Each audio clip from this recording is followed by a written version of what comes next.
there's not an end because we're always growing, but there is, we do get out of this deep despair of where we've been trapped in this abusive sadness. And we can come back to ourselves and find ourselves. But I was sharing with you earlier, like finding your authentic self is, it is fun. It is daunting. It is, yeah. But even like, I flew out here to meet you to have cake. Like this, I'm on my authentic self journey. Right. Like in real time, you're all witnessing it. Hey, right, like, here it hey, is. We are. It's super fun. Welcome to the That's Where I'm At podcast. I'm Laura, happily divorced after spending years with a narcissist. I believe keeping secrets will make you sick and that they always come to light in the end. As women, we're often told to be quiet, don't share your story, don't talk about the things we go through. It's making women sick, sad, and suicidal. We don't have to be on the other side to share our story. This show is for the women still in the middle of the mess, but showing up bravely as they heal. It's time to share these stories with each other so we can learn, grow, and heal together. I'm Laura, and that's where I'm at.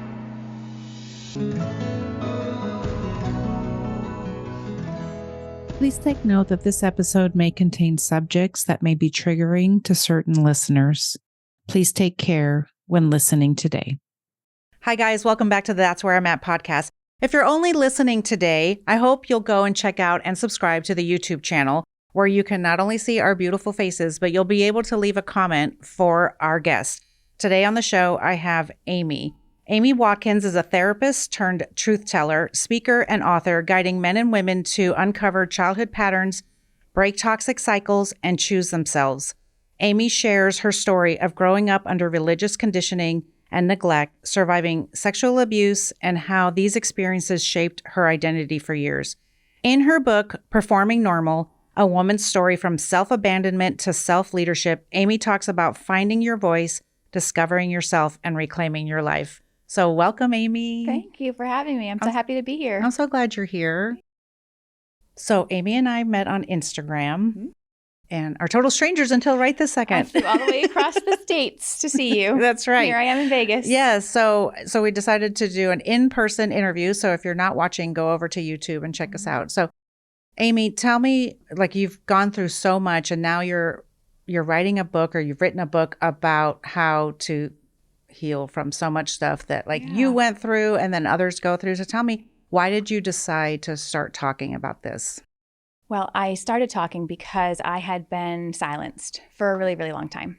So initially, I started talking last year. I really went through a big spiritual awakening. And it started January 2025. I had left my marriage, my second marriage, for the fourth time. Oh, well, that's okay. It was a bit of a trauma bond. Okay. Well, that's average. Really the average is 7 times, so you did good. I beat the average. Better than average. And that was just such a struggle to leave. And even having left, I just couldn't understand why I was so stuck. Like why I couldn't. I knew I needed to leave. Leaving so many times, each time I left, I was discerning more and more like that I needed to leave. But I was so stuck and ruminating about him. And I just didn't understand what was keeping me so stuck. Right. And so I went through this sort of awakening, which was just showing me what it was that was keeping me stuck, which was not choosing myself. And I had to choose myself. And so what happened was just losing everything one at a time. Things just sort of fell away and I lost things.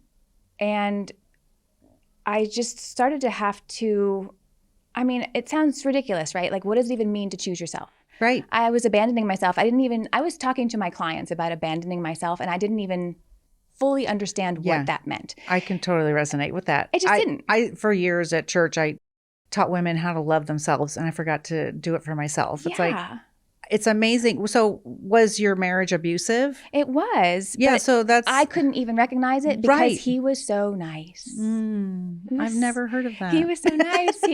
He actually was so nice that I didn't understand it because he orbited my life. I can't even tell you that he was bad. Like he wanted to breathe the air that I breathed. Okay. So But did it feel stifling? How could that be bad? Right. How could that be bad? But you said you were self-abandoning. So did you feel like you were stifled? I was so smothered. Okay. Yeah. Because I didn't even know what I wanted or needed. Mm-hmm. But you asked why I started to speak. Yeah. And the reason I started to speak was actually I had been so layered, right? There's so many layers. Always. Because for me, it started in my childhood. Mm-hmm. And I just carried the patterns out in my adulthood. Mm-hmm. And so what actually led me to speak is hearing things from my first marriage that, after all of these years, he's still speaking about me. And I was like, why? Like, why is my name still being in spoken your mouth? about? Why is why is it? Yes. And I've been silent for so long. I've been keeping your name out of my mouth for so long. Mm-hmm. Why is my name still in your mouth? Mm-hmm. And I don't know. I think something in me just snapped one day. I don't know. And I went home and I was like, it's time to talk. This is it. It's time to talk. And I made a video and I posted it, and I was very authentic, maybe a little sarcastic. And I was like, we just need to pray. We need to pray for this person because it's time. And once I started to talk, I couldn't stop. Mm-hmm. And did you have people resonating with you? I did. Yeah. And I put a video out that was 7 minutes long. Okay. And I didn't edit it. I thought no one's ever going to watch this. Who's going to watch a 7-minute video on a platform that watches 2-second videos? Yes. You know? And like 50,000 people watched it. And I was like, I don't know what's happening right now. And so over the course of a year and a half, people started to see me become myself. Mm-hmm. Like we talked a little bit before, this is me a year and a half old. Like this is me becoming my authentic self because for 47 years, I had no idea who I was. Yeah. That's amazing. And like when you share, because I did the same thing, I'm like, oh no. Mm-hmm. I was silent for 55 years. I'm like, no, this is it. I'm gonna start talking. I did do it out of pettiness, but it resonated with so many people. You did do it out of pettiness? Is that what you said? I did. I think that I started that way too. I am fully aware that I did it out of pettiness. And so, but it was something that needed to happen. Yeah. Like I needed to heal because you feel that way, like you snap, because I totally understood how women snap and was like, but I'm not going to jail for anybody, so I'm not going to do that. Would not look good in those colors. No, I'm not going to do that. But having people resonate with me. Yeah. But then having people tell me to not talk about it. So did you have that side as well? I had so many people. Wow. Yeah. I mean, my family, people really just almost like the negative comments. Some said stop talking completely. Yeah. But there were more, well, I can see why you're the problem. I mean, I can see why they talked to you that way or treated you that way. Like clearly you're the problem. Yeah. Those were the comments. And in the beginning, they really rattled my nervous system in the worst way. Yeah. I had to work through that. And that was just part of the healing process. Yeah. For me, that was just part of the whole process of coming back to myself. Like hearing the things, hearing they're strangers. These people, they don't mean anything to me. And I've heard so much worse, but I had to go through that whole process of it stings unlearning. Stings for a reason, right? Yeah. That you have to almost check yourself. And that's when it's good to have tools in your toolbox to check yourself and say, wait, is that true? I remember so many times like sitting in therapy. Is it true? Is it not true? Yeah. I know, but she would say, it's like someone said something or he said something rude to you. You took it and imagine it's a pillow and then you held it and you won't let it go. I'm like, oh. Oh, I heard the poopy diaper one. Oh. Like someone threw a poopy diaper at you and you decided to take it and wipe it all over yourself. Oh. And keep it. Yeah. Okay. I like the pillow idea. We'll keep the pillow. But when you learn growing up that you are the problem. Yes. Exactly. That is like the message that I received because I grew up in really strict religion. Yeah. Very cult-like, very fundamental. And my role was the scapegoat. I learned I was the problem. It was my job to really be not seen or heard, be very quiet, be very good. Yeah, of course. I was supposed to be a very good girl. And I just learned that men were always right. Okay, yeah. Men were right. Men were in charge. Yeah. Do as you're told. Yeah. And that is really what I took into. I met and married my first husband in 7 weeks. Like the day I met him to the day I married him. Wow. But I didn't even I say the bar was on the floor. He didn't even have to do anything. Yes. I was like, oh, the Lord sent him. Yes. The Lord gave me this person. Yeah. It's got to be right. It's got to be right. So let's talk about how that's a red flag. That is a red flag. Too fast. And then if you don't know a person in 7 weeks. No. And if you are in a religious community, many times you're like, well, I want to have sex. And the only way I can do that is to get married. And this is how so many people end up in abuse, because now especially if you're like, say, in a high control religion or instead of let's just say a religious community where they're saying like, you got to submit and you got to do this. And well, your husband is abusive. You need to pray more. You need to look at yourself to see what's wrong. Things like that. Yes, of course, we don't blame for abuse, but we always do look at our patterns like we've been doing, right? Yep. But to sit there and say like, just submit more. And like I stayed and prayed for 25 years. Like what good did that do me? I was in abuse. There was no changing him. Yeah. And people who are listening who don't know about abuse, yes, you do want them to change because they're abusing you. Yeah. Why won't they do it? Why are they doing that to me? Yeah. We keep asking, why is that happening? Why don't they do something different, instead of asking, why do I keep tolerating it? Right. And I always tell people, when you are raised in chaos and abuse, the red flags don't look red. They look like your average Tuesday. And they look like home. It just feels so normal. It does. You don't feel it like it. You don't like it. Something feels right. Ugh, it doesn't feel good. I don't like this. I wish he wouldn't do it. I wish he would do something different. But also, it's all I know how to do. That's just it. And so when we've been taught that, right? And also, you were taught, and I really was too, that if you do the right things, whatever X, Y, and Z are. So if you do the right things, you will get the right life. Well, for me, I learned I will get jewels in my crown. Oh, correct. When I get to heaven. You're right. I'm sorry. You're right. My life isn't going to be rainbows and sunshines, because I grew up in poverty. Like there wasn't any real, I wasn't, store your treasures in heaven. Yes. Nothing's earthly. Happening here. Yes. You shouldn't want anything earthly. No. Like, if you want earthly things, there's bad. Something wrong. There's bad. Those are bad people that want earthly things. Right. So if you just do what you're told and you do what's good and right, then when you get there, you'll have earthly treasures. And so it's really, dig deep. Yes. Yeah. Put your head down. I heard and just that. I heard that just so many keep times. Going. Another jewel in my crown, but it's like, okay, but. And I'm suffering.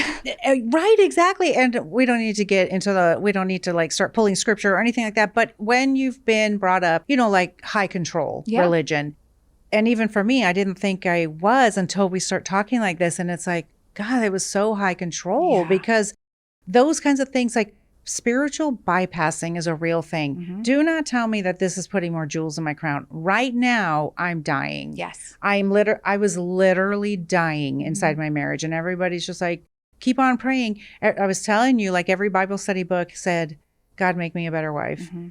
He doesn't like me. I can tell he hates me. Like he says I'm terrible. Like that's horrible. It's so bad. And everybody's just like, keep praying. We'll just pray for him. And nothing changed because he would tell me there's nothing wrong with me. It's all you. So until I eventually woke up, but everyone's heard that. Yeah. So I actually didn't know in my marriage. I didn't know. Me either. I had no idea. Me either. Until I left. In fact, it took me 2 years of therapy thinking I was such a horrible person. Of course. I felt so guilty. Yeah.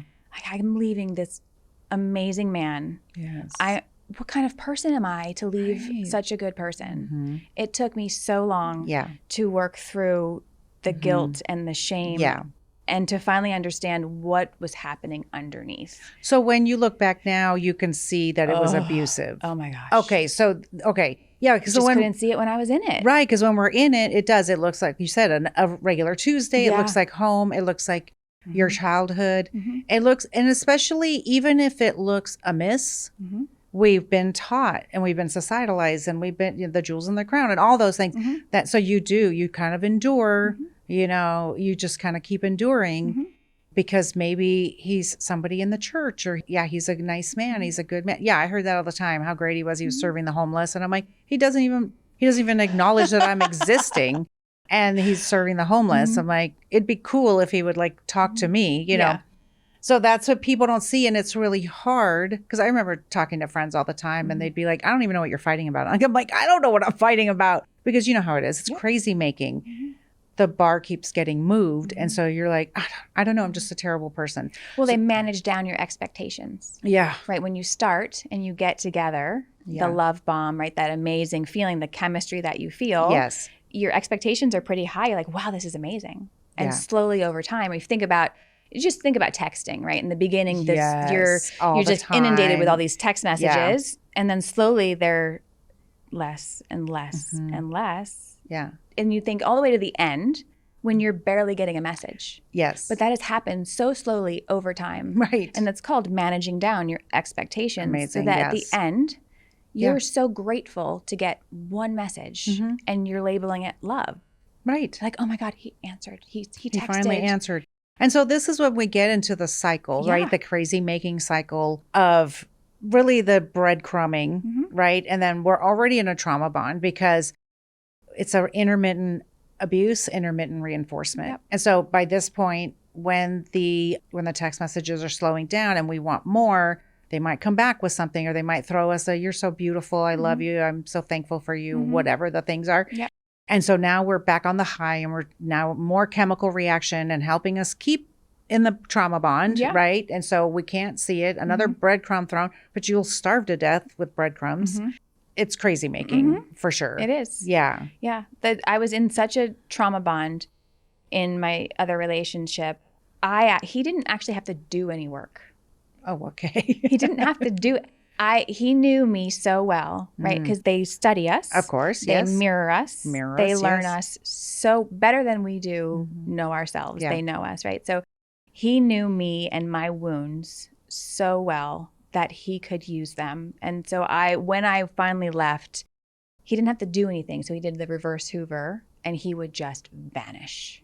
Amazing. So people, Hoovering, where they would just kind of, they would maybe show up, or they would send the text to reach out and see if they have access to you. Yes. Right? He would do the reverse, and he would just vanish. Interesting. And it would activate my nervous system and every abandonment wound that I had, because I would think, if I am the love of his life, the way that he says that I am, right? And the way he would orbit me when he was with me. Yeah. I mean, he would need to be with me all of the time. Wow. Like, okay.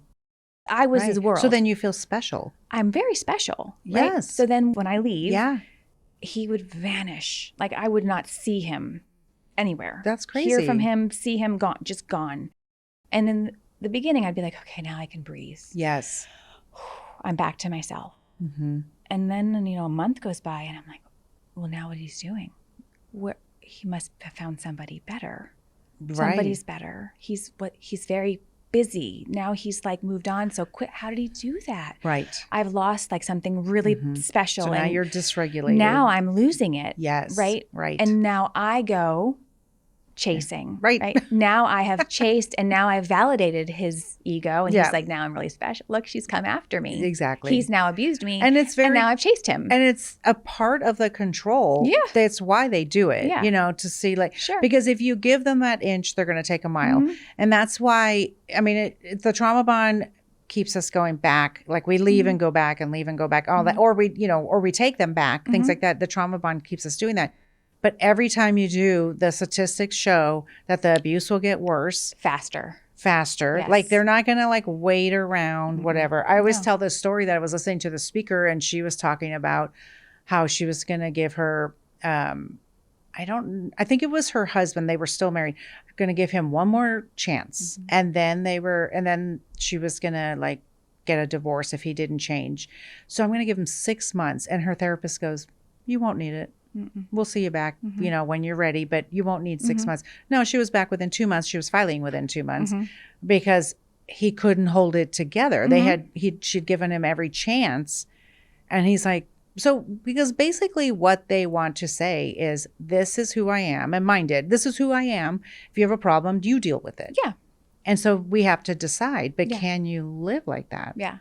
Well, once I finally started to have all this clarity, I'm like, oh, the trying, the carrot, you're chasing the carrot. They're saying they're trying, they're reading the book, they're doing whatever they're saying that they're doing. Yeah. And I finally sat and I said to him, what do you think is wrong with you? Like, what do you find that you feel like you're trying, right? You keep telling me that you're trying. whatever that means. It's so generic. And I appreciate it, right? That's really great. What is it that you feel is that you feel you need to work on? Yeah.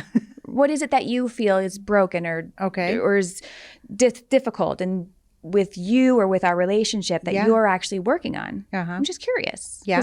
You would have an answer to that, right? Right. And he was like, I want to be a better person. I want to be a better husband. I want very generic. I'm like, you're not trying. No. You have no idea what you're trying for. Therefore, you are not trying. They know to say the words they're trying. They're mirroring. Yeah, they're trying. And this is the other thing I heard, which irritates me to no end when I hear other people, like when I'm coaching women or whatever, they said, he always wants to go, well, I know I have things to work on, but you do too. Like it's always that you do too. It doesn't matter if we're talking about, hey, like just, funny thing, like stop robbing banks. Well, I know that I rob banks, but you have issues too, and it drove me insane. And then of course I was not in trauma-informed therapy. So, cause I didn't know I was in a trauma. And they would tell me, well, just tell him like, we're only focusing on you right now or whatever. Well, that never works. Nope. We both have things. It's a partnership marriage. I'm like, it's not really a partnership. Like you literally want me to change and not you. Well, we got back together one of the times. Okay. And he wanted to show me that he was doing well. So we went to his therapist together. And I'm therapist, and I want people to understand we're very often, I say this, a good therapist is doing their work. Yes. Right. They should be doing their work. And we're very often just a few steps ahead of our clients because the clients typically find us in the same areas that we're working on. Like it's just kind of very often how it works. Right. Yes. And so I was understanding that we were in a trauma bond. And so when we went into this therapist and I looked at her and I said, I think we're trauma bonded. Yeah. And she looked at me and she said, you've hurt him a lot too. And I had this moment of, well, that's ridiculous. But enough time of second guessing myself my whole life, I was like, oh, well, I guess that's true. And I walked right back into it. Yeah, exactly. Knowing in my body that we were trauma bonded, but I have been before, so good at hearing people tell me what I am or what I believe or what what you should think or what I should think or who I should be. And I was like, oh, yep, I guess that's true. I guess that's true. I so resonate with that. And so like just us telling the listeners that when you have a therapist that uses like but and then discount, because that will discount what was just said. Exactly. And not really listening to you. They may not be trauma informed. And so if you think that any of this is resonating with you, you have to go to trauma informed therapy because they will understand. They're not going to say things like that, like, well, let's look at what you did to him because we don't blame for abuse. We do look at our patterns, but that's when we go to individual therapy and start working on our lifelong patterns of what we've been doing to attract, I always say to attract the clowns. I'm like, why do the clowns keep finding me? Why do I keep showing up to the circus? Because there's something happening at the circus that I enjoy. Yes. And so I can think back, I had some terrible therapists who were like, you guys need to work it out and things like that. Like when it should have been done so many years before, but I didn't understand it. Didn't understand it. Well, and I will tell people a really good couples therapist will see both of you for 2 or 3 sessions and truly say, you need to work on this in individual therapy and you need to work on this in individual therapy because we cannot do couples work if people are not doing individual work. Yes, that makes sense. It just isn't, it's not going to happen. No. And couples work with a toxic individual, a narcissist or not, is not going to work. They're going to weaponize the language that they're using, and it's just going to be worse. Yes, the weaponized language. That's always fun. Yeah. Or even when they, like, you have some vulnerability with them, they'll weaponize that. My goodness. And it's hard because when you're in, let's just say a marriage, when you're in a marriage, right, this is your person and you want to share, these are the struggles I've had. This is what I'm working on or whatever. So I've talked about my childhood with my ex at the time when he was my husband. And then something would come up and he'd be like, well, this is a childhood problem. That's probably why you can't get through this. And I'd be like, I feel like I worked on this. Like I was the one going to therapy. So I'm like, I feel like I worked on this. I don't think that's it. But it was so much of a deflection of like, we're not going to look at whatever's happening in our relationship. This seems to be your childhood issue. And it's like, always your childhood issue. Totally used it against me. And also I heard, and I don't know if you did, that I can't see that you're making changes. You're telling me you're making changes and you're working on yourself, but I don't see it. And I have to say, looking back, I know that he did because I can see where he started to devalue and discard me, where like there was hardly, he stopped talking to me, he stopped being intimate with me, like that kind of thing. And that's when I was really working on myself, learning boundaries and stuff like that. And he was like, well, I'm not about that. I heard a lot of, you forget a lot of things. I heard that. I did have a tendency to forget a lot of things from a childhood of dissociation. Like that was real. Yeah. And interestingly enough, I remember a lot of things. Isn't that interesting? Right? Because we tend to remember the terrible things. Yes. And forget the good things. It's the way that our traumatized brains work. Yes. But it was interesting how that got weaponized because he didn't want me to remember a lot of the things. Of course, and yeah. So, but it took me, I was like, oh yeah, you're right. I do forget a lot of things. Of course. And what a wonderful way to weaponize. Yes. Yeah. And it's gaslighting. And I heard that too. Like we did not talk about that. What are you even talking about?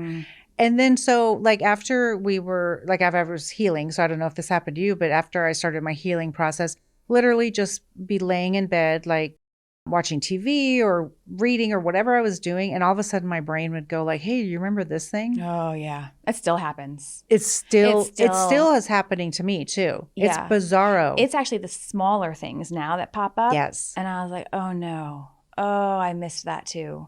Oh, gross. But really all we can do, yes, you can live and learn, really. Yeah. I know, it makes you, because there are times where I'm like, wait a second, I think that was a lie. And I'm like, wow. I know brain, it was a lie. I'm like, brain, hello, like, why are you giving me this information? But so what is it? Our traumatized brain is like starting to heal and get clarity and. Well, yeah. Okay. Yeah. And the more clear you get, the more things are going to come back. They just, And we need to grieve them and work through them. Okay. I mean, like how that. much, how much trauma we lived through. Right. How much we had to lie to ourselves. Yeah. Because truly there's things you remember and you think, oh no, that was a lie. But I know full well I sat in front of him and I knew he was lying to me. And I chose me too to not even believe it, but to believe it, if that makes sense. Yeah. Like, go along. But I knew it was a lie. Of course. And I just thought, okay, it's this pathological hope, right? I talk about it. We bring it. It is too difficult to think that our parent is not a nice person when we're little. Yeah. Right? How are we going to survive? And you don't have any other options because you're a child and where are you going to go and what are you going to do? Yeah. So if I'm better, tomorrow they might be nicer. Yes. They might love me the way that I need. Yes. And we just keep hanging on to that pathological hope and we carry it into our relationships. Yeah. And so it's very hard to think if I'm with a predator, an abuser. Yeah. So I just think I'm going to be better. Yeah. I'm going to fix it and then it will get better. Right. Right. It's sort of like, I think I shared with you the last time I saw this person, he said, how are you doing? And I was like, oh, I'm doing okay. I'm doing well. Yes. And he was like, oh, I wanted you to be not doing well so that you would have come back. Oh my God. That's so disturbing. And I was like, you said it out loud. You said the quiet part like, out loud. What? Did you hear yourself? I mean, I didn't say that, but inside I was like, but they're that's delusional. Disturbing. So disturbing. You were wishing for my downfall so that you could be comfortable. Yeah. That's disturbing. Well, they can't know or believe or see you doing well. No. Because they think that they're giving you everything in the world and you ungrateful person, you left or whatever. You know what I mean? Yeah. Like, okay, but you were abusing me. But he said it so nicely. Yeah. It was so very calm. It wasn't in anger. It was just very calm. And the older version of me would have heard that as a very kind and sweet sentence. Okay. Oh, yes. Okay. Yeah. Do you know, like, oh, he wanted me back. Yes. Oh, he would have taken me back. Yes. Like the old version, and that actually is an argument in my head sometimes still. Wow. Yeah. Like somebody wants me. Somebody wants to choose it's me. It's cognitive dissonance. Like it is because of how it was said.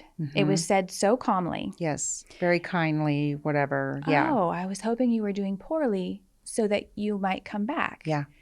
Like the old version of me thought, right, would have thought, oh, that he still wants me. Yeah. Right. So to be able, you have to think of like a tapeworm, right? They're like blind and spineless and sort of, nothing. Yeah. Right.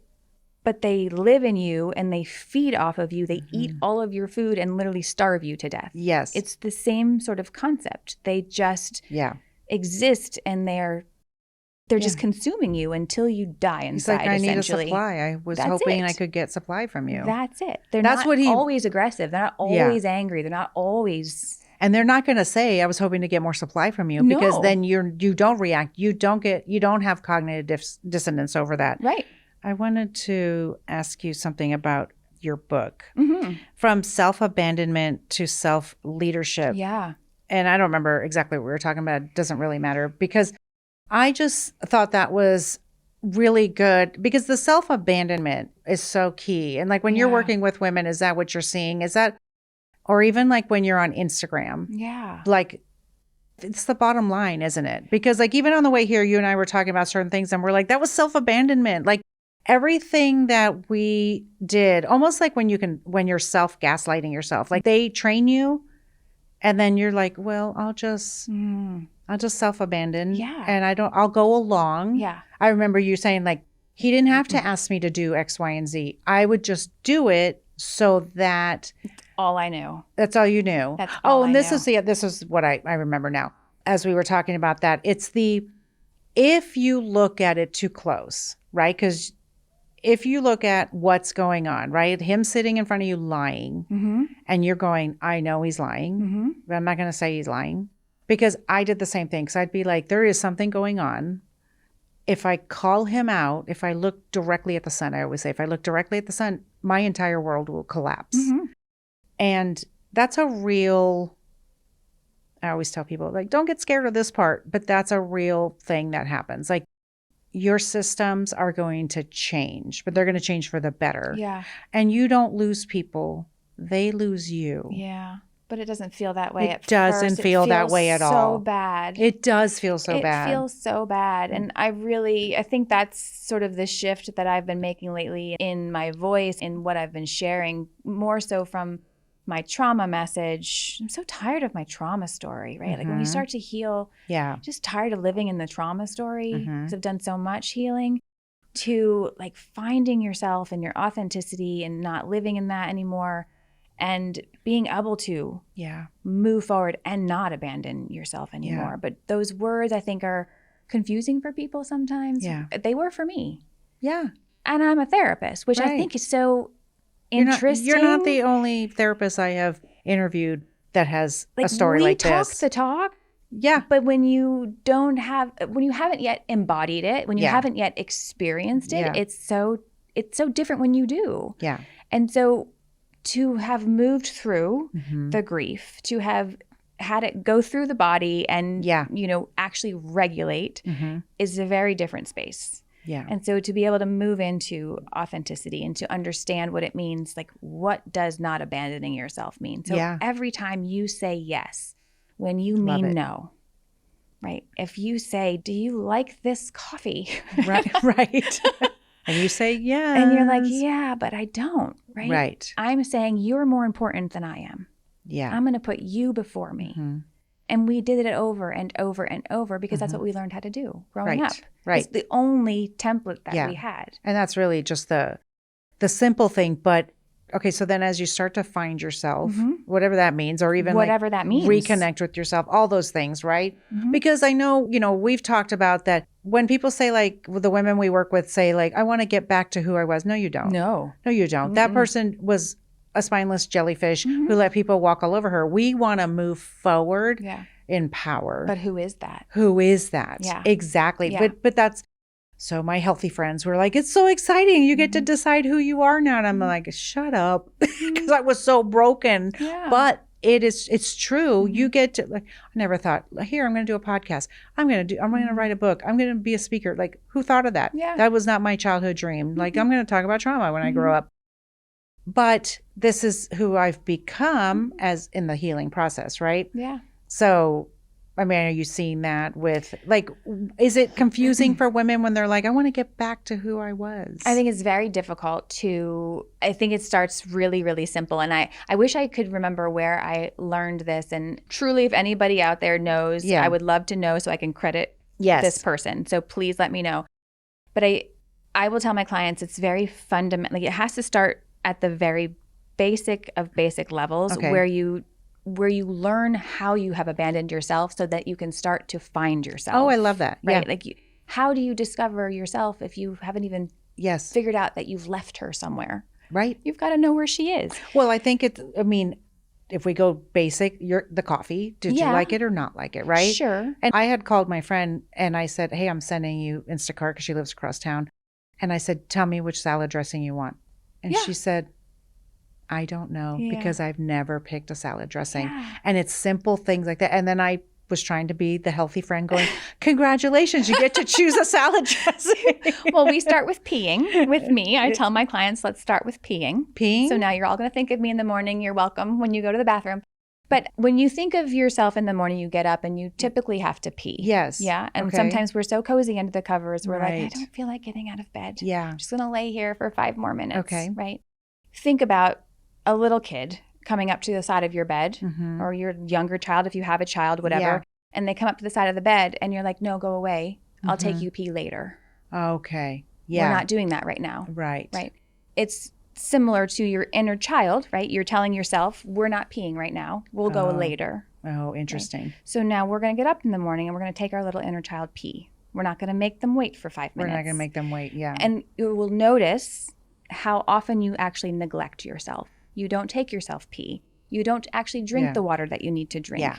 You don't enjoy the coffee that you want to enjoy. Or or just you hurry up to eat whatever junk food is you shove it in your mouth and you carry on. You don't sit down and take the time to eat. Yes. You don't dress yourself in the clothes that make you feel your best self. You don't even buy clothes that you enjoy because you think somebody else is more important and needs the clothes. Yes. Like, you don't value yourself because you have only ever valued everybody else. Wow. And so let's start with going pee in the morning.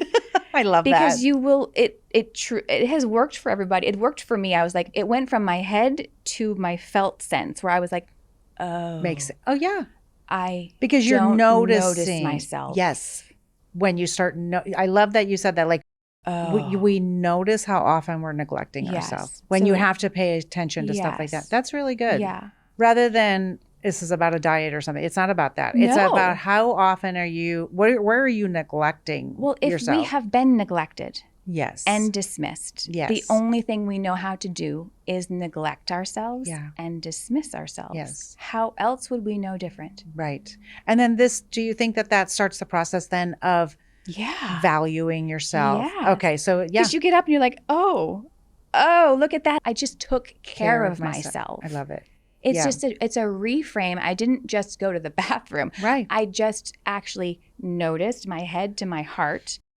I got out of bed consciously, right? It's going from unconscious to conscious. Yeah. Carl Jung, right? Okay. I love him so much. He says, until we make the unconscious conscious, right? Until we take our childhood patterns and understand them and make them conscious, right? They will literally run our lives. Our unconscious patterns will run our lives, and we call them fate. Oh right? my gosh. We marry our childhood pattern, and we are like, oh my God, that's my fate. That's the chemistry. That's the one. Right. That's the person.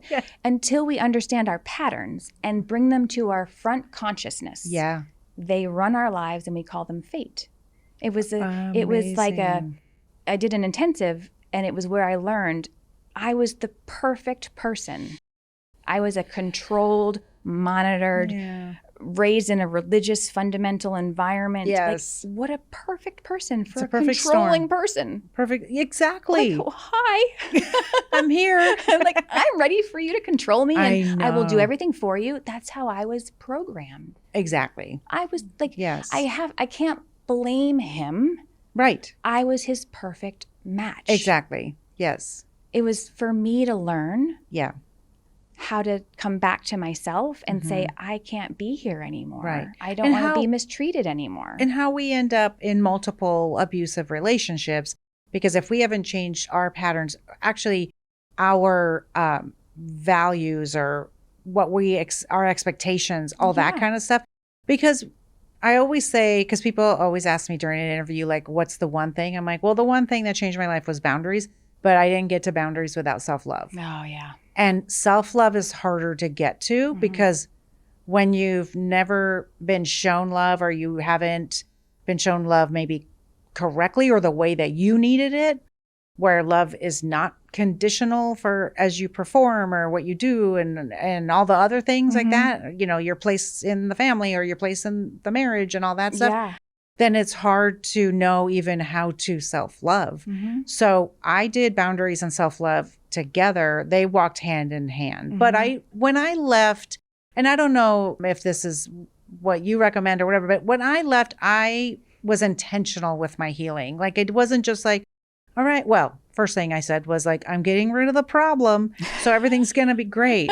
Very type A, I'm an Aries. I'm like, let's get this healing going here. You know, like, what day am I divorced? Let's go. You know, I truly thought that. And I had to have friends go, you're going to be grieving. I go, grieving him, grieving that marriage. I'm like, still grieving. Exactly. It just it bubbles up each time something else shows up. Exactly. Because we're grieving for what could have been, what we wanted, who I was, who you were. I mean, maybe the future faking or just everything as you're unraveling everything.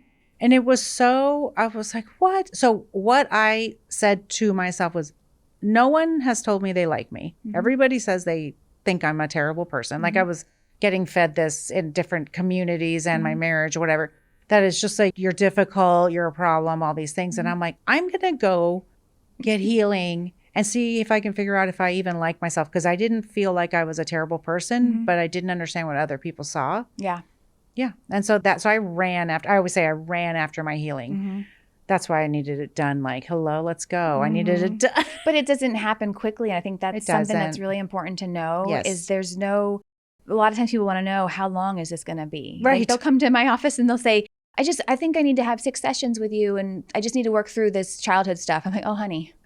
Exactly. Like, you didn't get here in 50 years. We're not going to undo this in 6 weeks. Like, that's just not how it works. I wish it did, but it's just not, you know? And do you think that if the people who are coming in who are ready to be, and it doesn't matter even if in your coaching too, but do you think that the people who are coming into you that are like, I am ready? Because like for me, I was like, I am ready to look at whatever the quote unquote problem is, right? I wanted to do that. Do you think those people are more like can move through the process faster? I don't want to say that. I think there's a level of readiness that you know, helps I think that. Everybody's at a different space. Yeah. Therapists, we often say we get people at different levels. Like, sometimes we're tilling the soil, sometimes we're planting the seed, and sometimes we get the harvest. It just depends on where people are in their journey. And there's no end. There's just, I wish that there were. There just isn't. Sadly, but we do. There is good. Yes. Right. And we get tools. I should reframe that, because that's sort of a depressing way to look at it. Okay. There's not an end because we're always growing, but there is.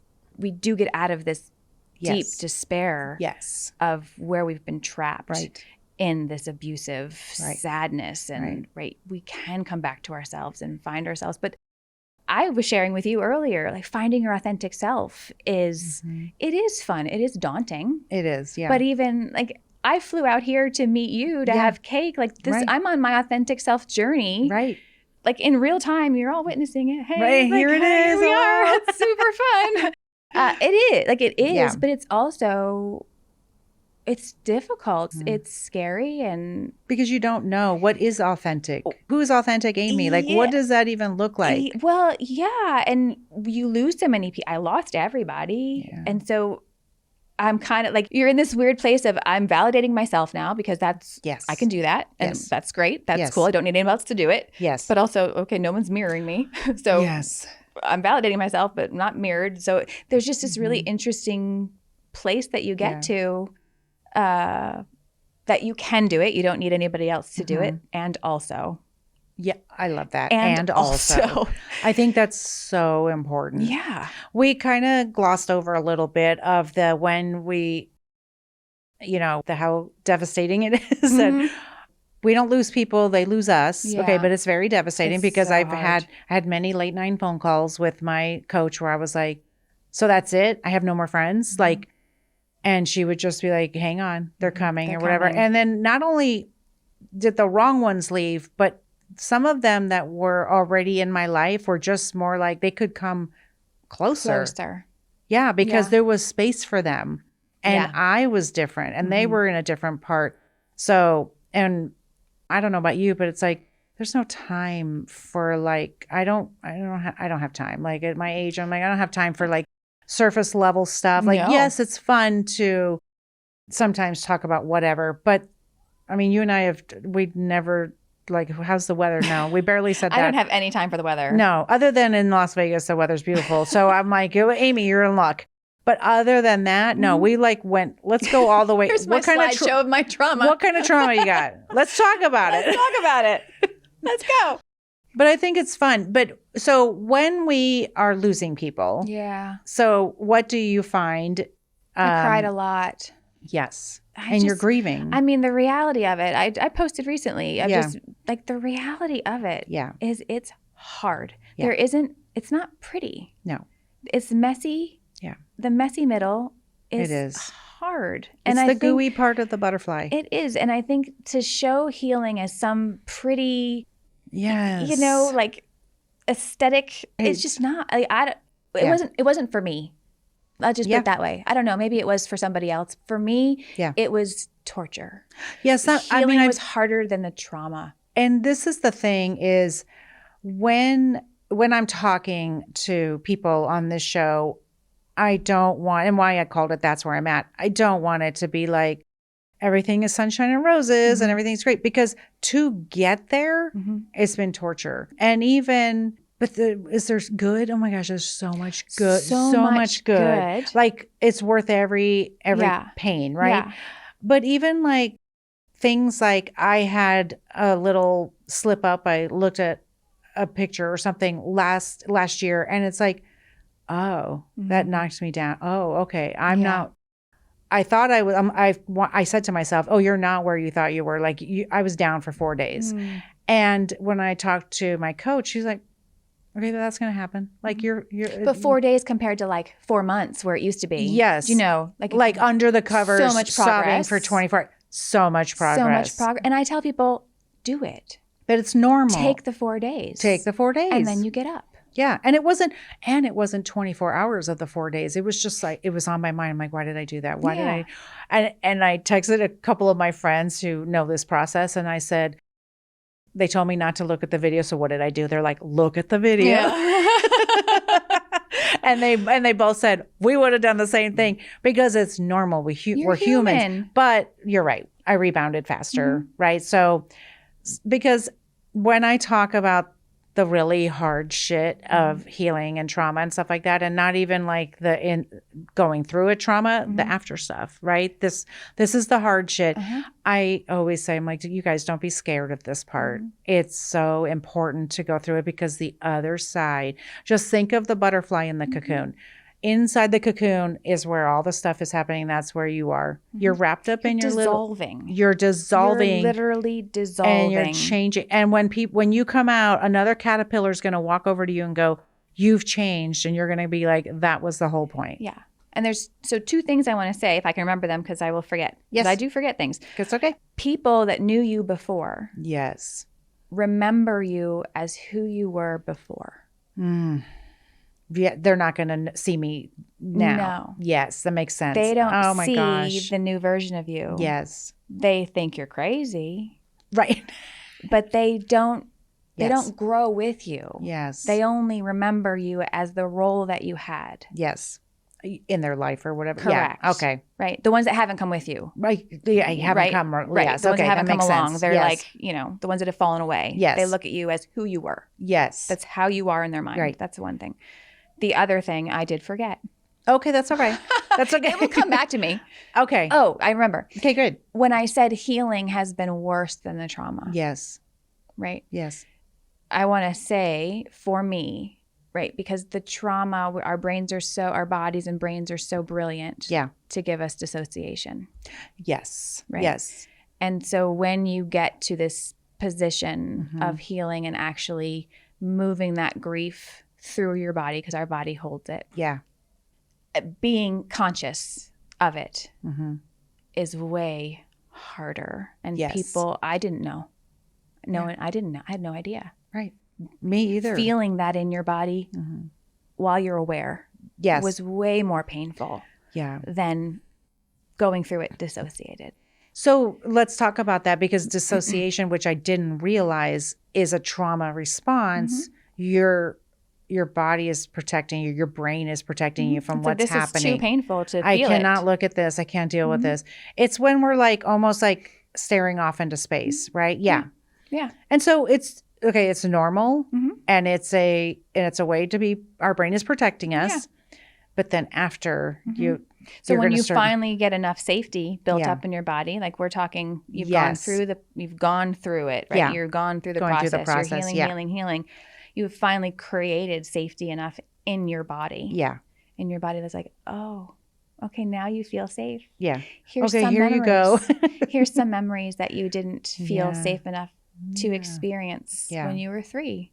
Right. And 4 and 5, right? The people that come in and they say, I don't remember my childhood. Well, there was a reason for that. There's a reason. Yeah. It was too scary and too terrifying and too abusive, and it was not okay. Right. And that's why your brain was like, hey, we're going to take you away. Yeah. And so you don't have to experience it here. So you're safe. Yeah. So then later when you're healing and all of a sudden you are now conscious and now your body is remembering. Right. And that is a different kind of experience. So, and it's painful, and also you're aware, so you know that there's good on the other side. Yeah. It's part of the process. Yeah. It's dissolving in the goo. It is. And here we are. So as you were writing your book, I had this experience. Tell me if you did. My publisher's like, oh, as you're writing, things are going to come back to you. And I'm like, oh. I thought I had everything. Did you have that experience as you're writing and trying to like unravel things or telling your stories or whatever? How was that? I've started writing my book for a very long time. I was in the process for a really long time, and so finally I hired a coach to keep me accountable. Which was really great.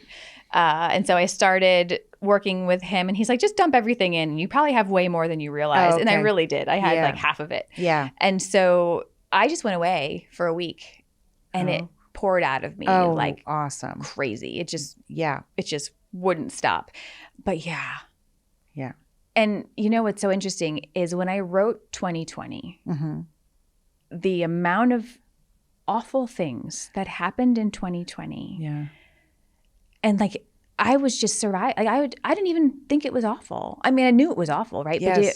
But the amount of things that happened in 2020 was ridiculous. Yeah. And when I was reading it and I thought, oh my God, like I don't even know how I lived in 2020. No, COVID aside. Seriously. COVID was the least of my worries in 2020. Yeah.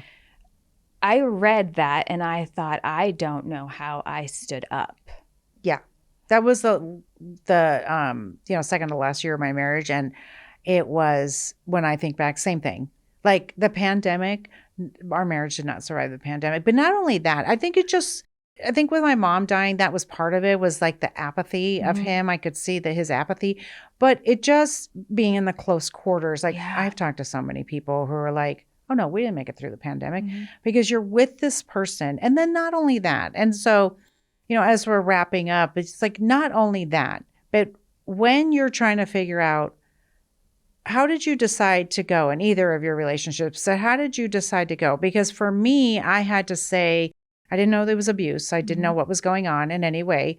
All I knew was I can't do this anymore. If I have to look at him and do this for 40 more years, I was arbitrary number, how am I going to survive it? Because I didn't think I could, because I didn't even want to be alive. So what did it look like for you to make a decision to even go? I would say that my first was just an extension of my childhood patterning. Okay. So I was not even a person. Yeah. I wasn't even a person. Right. Because I was deprived of any knowledge, right? It was such a fundamental religious home. Okay. I wasn't allowed any information that was secular. Okay. Outside of the home. And even my education was religious and very controlled. So no television outside of like Little House on the Prairie. Black and white shows. Yeah. Very, very controlled. Okay. So I wasn't making a conscious decision to get married. I just was looking for someone to rescue me. So I had an affair. Oh, okay. In my first. You're like, I'm going to blow this all up. Well, and that wasn't conscious either. Okay. I wasn't consciously walking into an affair. Had somebody paying attention to you, or? I went out to work, and because I know we are running out of time, I went out to work because he had lost his job. And I was in my 30s and this 20-year-old kid, it didn't even start as that. He just made me laugh. And I was like, oh, someone is talking to me. Yeah. Like someone knows I'm a human. When we're so starved. I was like the, dry sponge, you put water on it and it just sucks it up like it's, you live in Vegas, right? It's dry. You drink some water and you're like, yes, you're like, that's it. I'm refreshed. And I don't want to make light of an affair because I don't regret things in my life because I am here today. Yeah.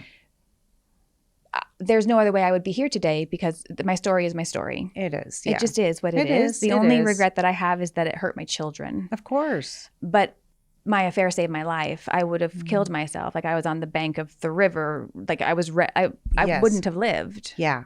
Yeah. And that's my honest truth. Like I just wouldn't have survived. Yeah. I was dying inside. Right. So. And especially like this is 30 something years, right? Of like, all your life, everybody just sucks you dry, and then here comes somebody who's paying attention to you. Well, and there's also an element of I only knew how to use my body, right? Yes. I came from sexual abuse. I wasn't protected. Yeah. Multiple abusers in that way. And then I was used that way in my marriage. And so I only knew how to do that in life. Yeah. And I did go home. I hadn't yet explained the affair. And I just like, I need a divorce. I want out. And he's like, no. Wow. So at that point, I was like, I guess I'm blowing this up because I need out. Yes. And so I think unconsciously, the only way I knew how to get out was to blow it up. Yeah. So that's what I did. And I have paid for it handsomely ever since. So what about the second one? And then we'll just start like wrapping up. The second one was, I believe it was just a period of like waking up slowly inside of it. Yeah. Because I didn't wait too long after the first one to marry. Right? Okay. I didn't do enough healing at all. Yeah. I just got love bombed and roped right back into another toxic. Yes. Like, I mean, I was like, oh, this is it. This is what this is what it's supposed to feel like. I had that thought on the sidewalk. I was like, oh, this is what it's supposed to feel like. This is the man. Yeah. This is it. Yeah. Oh. And I walked right into it, and it didn't take very long before it was just like, each time I left, it was like more and more discerning, more and more waking up. I was like, and I was also a therapist. So I was constantly in my own training. Yeah. And I just kept learning, breaking my patterns. And so. And now you're sharing all here of that. I am. And then you're sharing all of that with us. I am. So I love your Instagram because you're so real. You're talking about, childhood. You're talking about your all relationships. You're talking about everything. Yeah. And then your book. So where can people find you? And we're going to put everything in the show notes, but what's your Instagram where everybody can find you? My Instagram is God's Favorite Problem. I love it. Yeah. And we are going to put her book, we're going to put everything in the show Yeah. notes. So, of course, if you're watching on YouTube, subscribe and like and comment. And then if you are listening, you're on Apple or Spotify, go ahead and leave us a 5-star review and let us know that you love us. So her book is Performing Normal, A Woman's Story from Self-Abandonment to Self-Leadership. And I am so excited to read that. I'm so excited. Thank you so much for sharing your story, your trauma to triumph. I mean, I know you're still in process, and we're all in process. That's what the podcast is about. So there's no, we don't need you to be, whatever, perfect or whatever. Well, I am no longer. Oh, okay, great. We don't allow perfect. Even when I wasn't. We don't allow perfect people around here. I appreciate you so much. And I'm so glad you came out to Las Vegas to have cake with me. Thank you. Thanks so much, guys. Thanks for being here, and we'll see you next time. Thank you for joining me today on the That's Where I'm At podcast. Did the story today resonate with you? Do you think others would benefit from hearing the stories we are telling? Please go to Apple or Spotify right now to leave a review so everyone in podcast land will know you love the show. We want to continue sharing stories of hope and healing. I'll be back next time. I'll talk to you then.